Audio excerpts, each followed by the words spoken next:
My hands were shaking the moment I saw her slide a key into my own front door like she owned the place.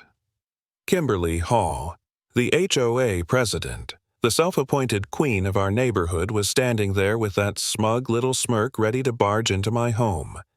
She thought she'd finally destroyed me, but when she called the cops and they knocked, my wife answered in full police uniform. In that split second, 20 years of arrogance drained right out of Kimberly's face. And let me tell you, nothing has ever felt sweeter than watching a bully crumble in real time. But let me back up. My name's Patrick Bryant. I live in Fairfield, Ohio with my wife Rachel, who just so happens to be the new police chief in town.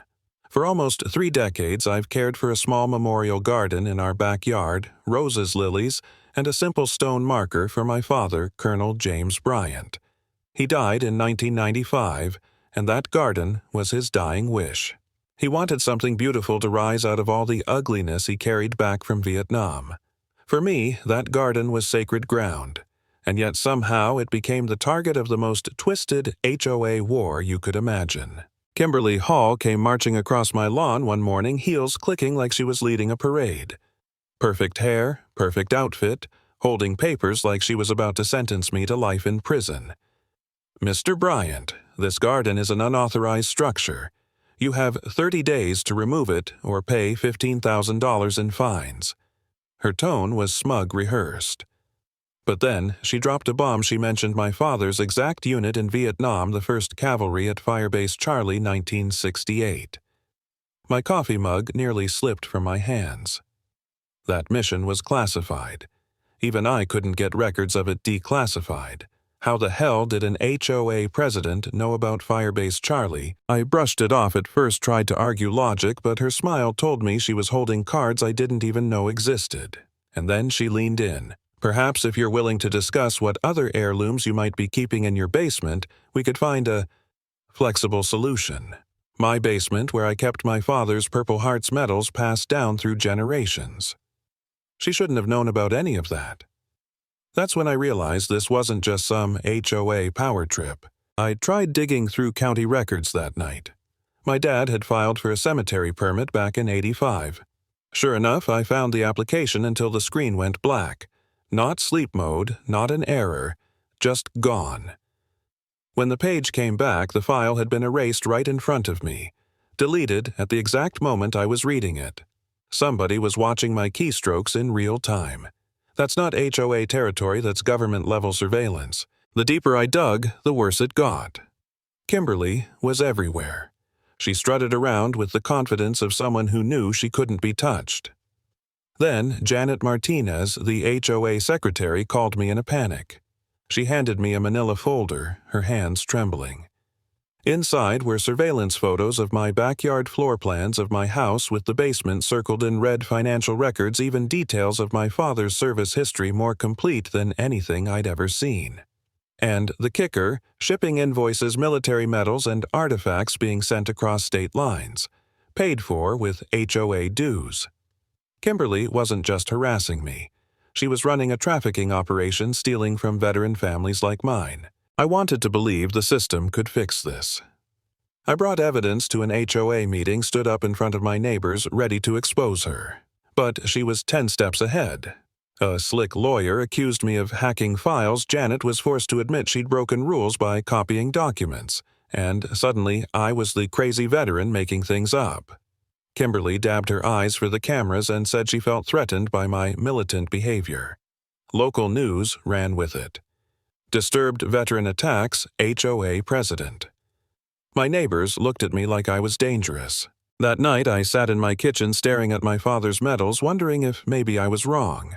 Maybe I should just rip out the garden, let it all go. My reputation was gone. My neighbors hated me, even Rachel. God bless her, was caught between her badge and her husband. I actually thought about giving up, walking away, pretending none of this ever happened. But then Janet came back whispering that more families were being targeted. Purple Hearts, gone bronze stars, stolen signatures forged to make it look like veterans had donated their medals. It wasn't just me anymore. And when Rachel and Detective Webb discovered the police database had been hacked, veteran families systematically listed as targets, I knew I couldn't back down. This wasn't personal anymore. This was war. The criminals struck fast. One morning, Rachel got a call. "Check your basement." Armed with a warrant, she had to lead a search team into our own house because someone planted stolen metals down there. News crews were already outside. They filmed me in handcuffs, Rachel reading me my rights with her voice cracking. The footage made it look like I was the thief all along. Kimberly went on TV saying it breaks my heart, but Mr. Bryant has been stealing from veterans. My world collapsed. I sat in a federal interrogation room, hopeless. And then FBI agent Victoria Hayes walked in. She laid out photos of similar cases in a dozen states. Same setup, same pattern, same kind of HOA president fronting for organized crime. She said, "Patrick, you're not crazy. You're part of a national investigation now." That moment flipped everything. I wasn't just a disgraced homeowner anymore. I was a key witness in taking down a network. The plan was simple. Set a trap. Kimberly thought she could waltz into my house again, slip into the basement, and plant more evidence. She'd gotten away with it so many times, why would she stop? What she didn't know was that my basement had become ground zero for a federal sting. Cameras, hidden microphones, live agents in position. And Rachel. My wife standing there in full police uniform ready. That morning, Kimberly showed up bold as ever. She picked my lock in under 2 minutes, strolled inside like she owned the place, and even had the audacity to call dispatch from my living room reporting suspicious activity. Then she made her way to the basement door, certain she'd find my safe unguarded. But when she opened it, there we were. Rachel in uniform, Agent Hayes with handcuffs, me sitting calmly at the table, covered in files that proved every single crime she'd committed. The look on her face, God, I wish I could bottle that moment. Pure shock, then rage, then the sinking realization that she'd walked right into a trap. "What? How did you?" she stammered, eyes darting for an exit. Agent Hayes stepped forward, her voice cold and steady. "Kimberly Hall, you're under arrest for conspiracy, trafficking stolen military artifacts, breaking and entering wire fraud, and a list of charges too long to finish before I run out of breath." The sound of those cuffs clicking shut was better than any victory parade.